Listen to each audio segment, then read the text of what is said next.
What if all the history we know is just a well-told fairy tale? The official version of events can only satisfy someone who lacks critical thinking, someone unable or unwilling to question anything. For everyone else, the story is so poorly stitched together that it only causes bewilderment. Take, for example, the famous image of the Spartans. They fight in heavy metal helmets, yet wear light sandals. It looks impressive, almost like a designer's creation. But behind this beautiful image lies a paradox. Where did they even get the metal for their swords, shields, and helmets? Did they dig ore out of the ground with sticks? And what did they melt it in? To melt metal, you need a container that can withstand its temperature, a container made of another, even stronger metal. This is just one of thousands of inconsistencies, the visible tip of the iceberg. The real questions begin when we look at what surrounds us every day, the very foundation of our civilization, our cities. Historians offer us two main scenarios for the emergence of cities. The first, and most popular, is that a city grew out of a small village, from a chaotic cluster of houses built by settlers. The second scenario is the result of mass migration.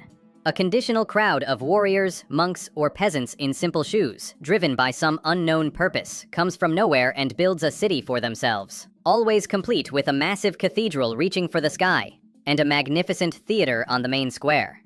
It's as if civilization was created solely for praying and watching plays, even though the first can be done under the open sky, and the second can be skipped altogether. But if almost all ancient cities grew from villages, why don't we see this process happening now? Why don't modern villages turn into cities? Even if a settlement expands several times over, it remains just a large village. No one would think of renaming it a city. According to the logic of official history, all villages should eventually become cities. But this doesn't happen, and it never will. There is a fundamental, insurmountable difference that separates these two types of settlements. That difference is sewage. A city has it, and a village does not. And this isn't about comfort. The fact is, a sewer system is an incredibly complex engineering network that must be designed and laid before the construction of the city begins, not after. You can't just take a sprawling village with its chaotic layout and install a centralized drainage system underneath it. It is the heart and circulatory system of a city, and it is laid down at the very beginning, on empty ground. Therefore, cities could only appear after the technology to create sewer networks existed. But the sewer system itself is preceded by a whole chain of things that were nearly impossible for the ancient world. It all starts with a master plan for the city, drawn on paper. You can't draw such a complex project with a stick in the sand, or with dye on an animal hide. It requires the highest precision. And for that, you need at least a pencil and paper. We won't even delve into the extremely complex technology of paper production. Let's just say that the manufacturing process of a simple pencil consists of 86 operations and takes 16 days, requiring many different machines. But let's assume paper and pencil were found. Then the hardest part begins. It is necessary to conduct topographic and engineering geodetic surveys to link the plan to the terrain. You need to survey the soil, drill wells, take soil samples, and study the groundwater levels. All this requires sophisticated equipment, machinery, and tools. But most importantly, it requires specialists. It requires engineers with higher education, geologists and surveyors, not warriors and peasants in simple shoes. It turns out that even to lay the very foundation of civilization, to build the simplest city, a level of knowledge and technology was required that, according to the same official history, the people of that time simply could not have possessed. If even the basics, the infrastructure hidden beneath the ground, are so complex, then what can be said of the magnificent structures that the same people supposedly built? Let's look at what rises above these impossible foundations, the medieval castles and Gothic cathedrals. These symphonies of stone, reaching for the sky, are astonishing in their complexity, grace, and, most importantly, their durability. They have stood for centuries, surviving wars, natural disasters, and the changing of eras, as if time has no power over them. And official history tells us, without a hint of embarrassment, that these architectural masterpieces were built mainly by serfs, illiterate people working for food and the lash. Let's pause for a moment and think about this. How did people with no education, and often without proper shoes, manage to lay walls with perfect, seamless masonry that shows no cracks or distortions even after 1,000 years? How did they calculate the complex vaults and arches that distribute colossal weight with surgical precision? This requires deep knowledge of mathematics, physics, and material science. And most importantly, how did they lift multi-ton stone blocks to dizzying heights? With primitive wooden structures and ropes? This explanation doesn't stand up to any scrutiny and sounds like an outright mockery. Today, such work requires powerful tower cranes and complex machinery. Yet we are asked to believe it was all done virtually by hand.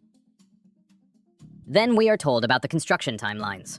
A cathedral built over 1, 2, or even 300 years is supposedly the norm. But even that is a gross understatement. If you realistically consider the volume of work, the primitive technology of the era, and the limited number of people who could be involved in construction, after all, someone had to plow the fields to feed everyone, it becomes obvious. They couldn't have built such a thing even in 1,000 years. Without electricity for light and power tools, without cranes to move heavy loads, without concrete mixers for industrial-scale mortar production, it's pure fantasy. Moreover, imagine a project that lasts for 2 centuries. The original architects and builders would be long gone. How did their descendants, without detailed blueprints and modern design systems, manage to continue the work of their great-grandfathers with perfect accuracy, not deviating from the original plan by a single millimeter? This entire picture collapses under the slightest serious examination. On one hand, we are shown brilliant structures, impossible for their time. On the other, we are told fairy tales about illiterate peasants with wooden shovels. The contradiction is so blatant that it forces one to doubt the reality of the era itself. We are shown not only incredible buildings, but also artifacts from that time. But what if we take a closer look at them? Will they stand up to a simple test of durability? The doubts born from looking at impossible buildings only intensify when we move from the grand to the personal, to objects you can hold in your hands. Recently, I had the chance to visit a local history museum. In one of the halls, work was being done to replace the display cases, and a few exhibits were temporarily not behind glass, but simply lying on a table. Among them were a knight's helmet and a sword. At one point, finding myself alone in the hall, I took a risk, stepped over the barrier tape, went to the table, and picked up these items. What I felt shattered another layer of official history. These objects were as fake as the stone axes of ancient man with their perfectly drilled holes.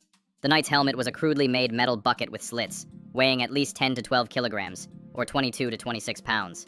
I can say with full confidence, even just wearing this bucket, keeping it on your head would be difficult. As for fighting in it, maneuvering, seeing your opponent, and breathing all at once, it was out of the question. Any blow to such a helmet would cause not only a concussion from the vibration, but could easily damage the cervical vertebrae. As for the sword, it turned out it had never been sharpened. Its blade was slightly rounded, and was 4 to 5 millimeters thick along the entire edge. It was impossible to inflict a serious wound on anyone with such an object. At best, you could leave bruises, using it like a club. This was not a combat blade, but a heavy metal blank mimicking the shape of a sword. And if we talk about the weapons displayed behind glass, they certainly look beautiful. The hilts of rapiers and sabers are covered in gold and encrusted with precious stones, and old cannons are covered in intricate patterns and filigree. But what does all this jewelry-like luxury have to do with actual warfare? Absolutely nothing.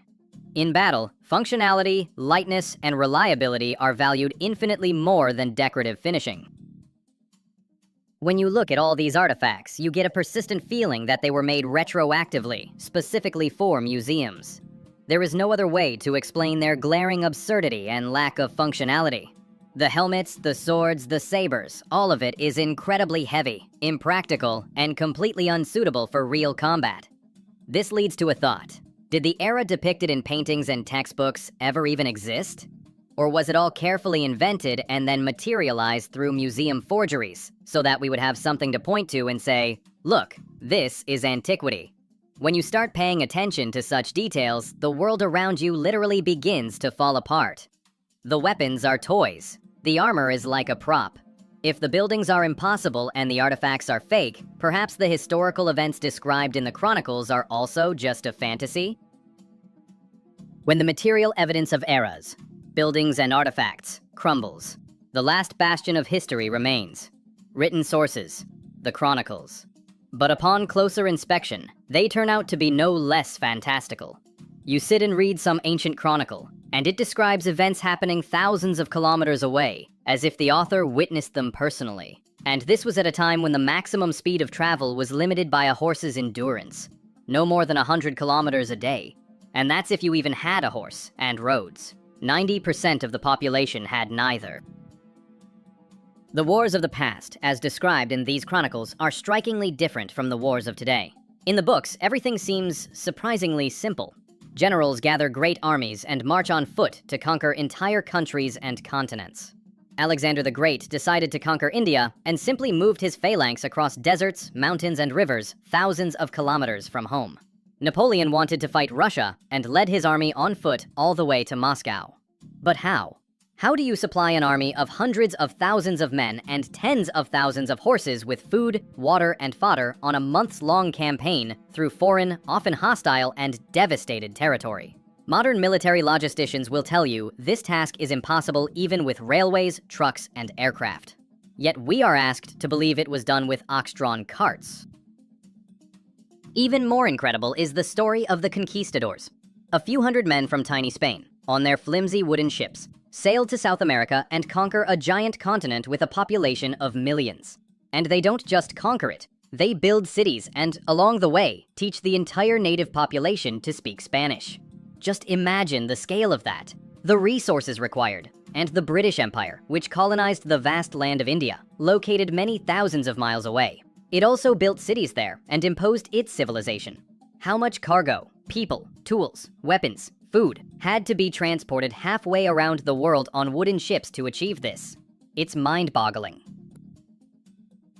Although, it is quite boggling if it all happened only on the pages of books and the canvases of painters.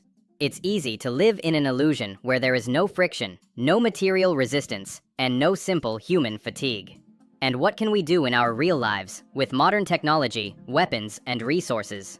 We can't even build an exact replica of a wooden sailing ship. It turns out there are 1,000 reasons preventing it, from the lack of the right wood to the loss of processing technologies.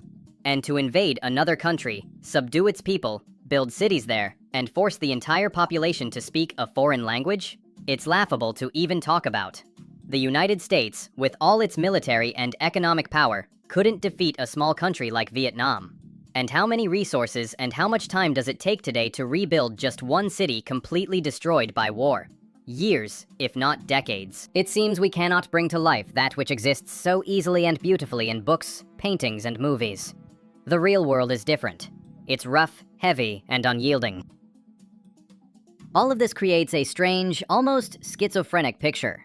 On one hand, a majestic, brilliant past, with its incredible buildings, heroic deeds, and civilizing missions. On the other, our utilitarian and tasteless present, which cannot replicate even 1/100th of what our ancestors supposedly did. Why is there such a chasm between these two worlds? This chasm separating the two worlds becomes obvious if you just look around. Everything that exists in our world can be roughly divided into two parts.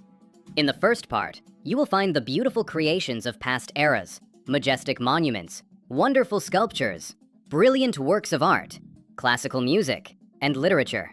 This category also includes highly artistic, elegant interior items and stunningly beautiful jewelry created by old masters. This world is filled with harmony, meaning, and what we call soul. In the second part, you will find everything else. Utilitarian, tasteless, and often just ugly. Modern buildings, devoid of grace and sophistication. Objects created by people living today, where function has completely replaced aesthetics. We see it every day. Gray, soulless buildings we call palaces of culture. Standard concrete boxes we live in. Mass-produced items devoid of individuality and warmth. Why is there such an abyss between these two worlds? The most common explanation is this. People in the past knew how to make such things, but now we've forgotten how. There were some unique technologies back then, which are now lost. We are told that Leonardo da Vinci could apply layers of paint just a few microns thick, creating the effect of living skin. Yet modern artists, armed with all the knowledge of chemistry and optics, cannot replicate it. But wait, how is that possible? How could humanity, after making a giant leap in science and technology, gaining access to millions of textbooks, the most complex machines and tools, and a global network of knowledge, have forgotten how to do something? This contradicts the very logic of progress. If the ancients had technologies superior to ours, we would see traces of their development. But we see the opposite. With all our immense progress in science and technology, with possibilities that are limitless compared to the past, we build concrete boxes, not Gothic cathedrals. We slap together soulless gray buildings instead of elegant palaces. We create soulless things that don't last long and end up in a landfill. The degradation in aesthetics and durability is obvious, and to blame it on lost technologies is to turn a blind eye to the truth. The contradiction is so great that it forces one to consider the most incredible possibility.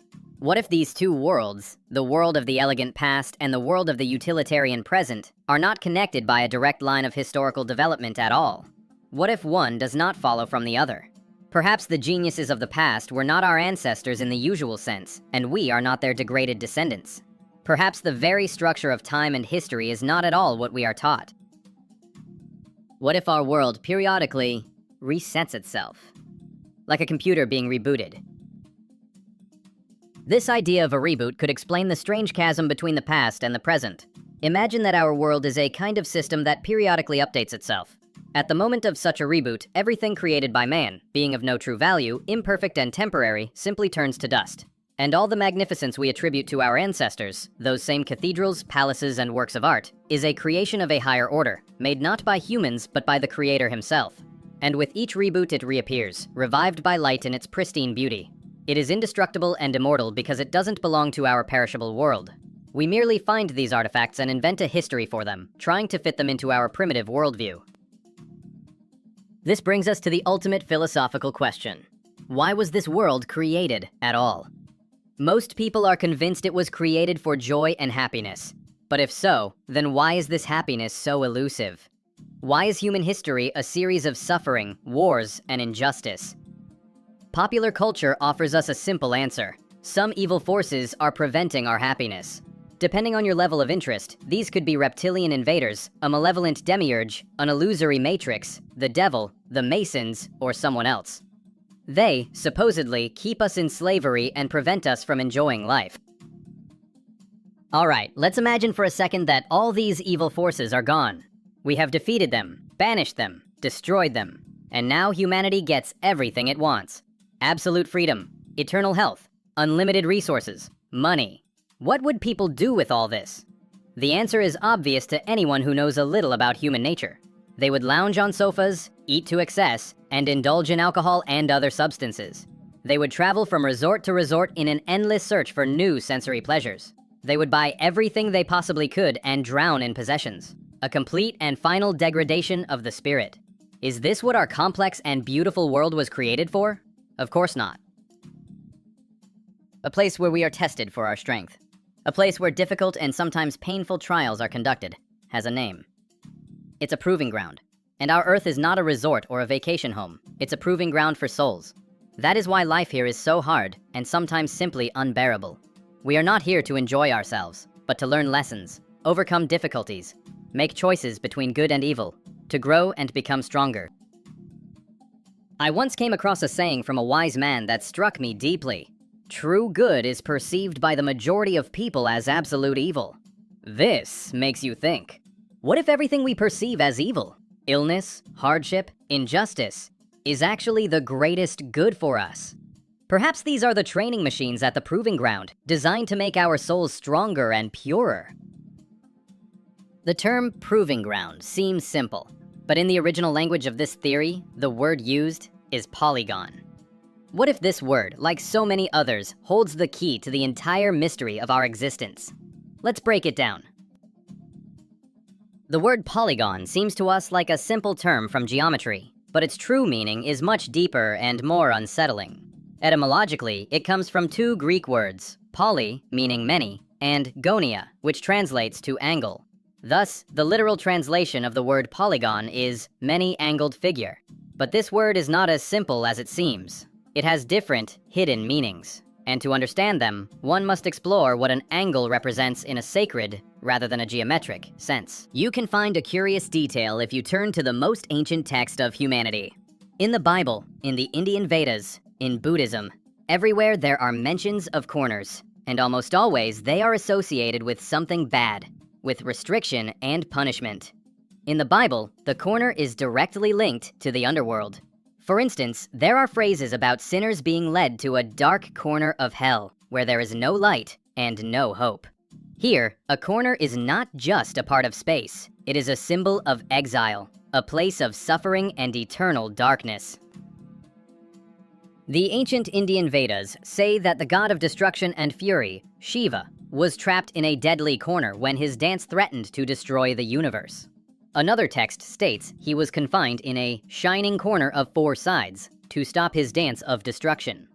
Again, a corner becomes a prison, this time for an uncontrollable and all-powerful force. In Buddhism, there is also this interesting connection. Their equivalent of hell, a world of suffering and torment, is called Naraka. If you look into ancient interpretations, you can find the claim that the word Naraka goes back to an ancient proto-language of the East, where Na means low or bottom, and Rak comes from the root Raksha, meaning corner or nook. Literally translated, Naraka is the corner below. In all these traditions, separated by thousands of years and miles, a corner is not just a geometric shape. It is a powerful symbol of isolation, limitation, fear, and punishment. Perhaps in the past, people knew far more about the hidden power of corners than we can imagine, and echoes of this knowledge have been preserved where we least expect to find them, in our modern language. According to ancient knowledge, in former times, or in the previous game if you will, there was a concept of the divine angle. Depending on the date of birth, each person was patronized by one of 124 gods, each corresponding to a specific angle, from 360 degrees down to 15. A person would receive knowledge from their patron god on how to use their designated angle. They would acquire certain magical abilities that are completely inaccessible to us now. So, what path have we traveled? It all began with a simple doubt about official history, with a question about where the Spartans got their metal. This small question, like a crack in a dam, triggered a chain reaction. We saw that the very foundation of our civilization, ancient cities with their sewers, could not have been built by those credited with their construction. Then we looked up and realized that the majestic cathedrals and castles are structures impossible for their declared eras and technologies. Coming back down to Earth, we held artifacts from museums in our hands and confirmed that the weapons and armor of the past are nothing more than crude, non-functional props. We analyzed the great military conquests and realized they could only have happened on the pages of books, not in the harsh real world. This grand falsification, which is called history, serves a single purpose: to hide the truth from us about who we really are and what abilities we possess. Instead, we are fed fairy tales about our descent from apes and how we are flying through space on a rock. All this is done so that we never ask the main question and never start looking for a way out. Morse looks up occulti, symbols twist in the dark domain. Them cloak the light in the false terrain. Shadow lodge, a master flame, but truth still chant the ancient name.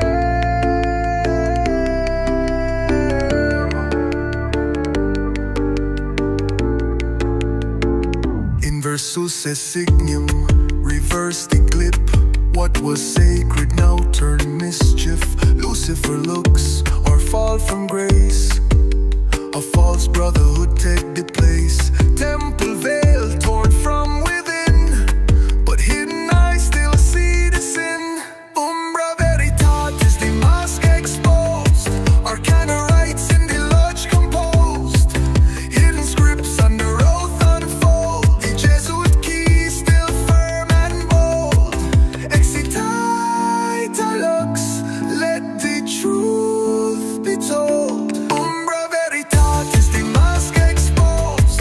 Arcana rites in the lodge composed. Hidden scripts under oath unfold. The Jesuit key still firm and bold. Excitata lux, let the truth be told.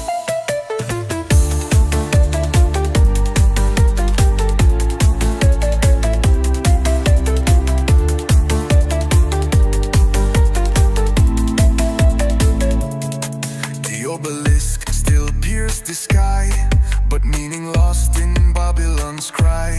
Our chants whisper in the lodge of pain. Initiate light, twist the gain. But in my soul I still recall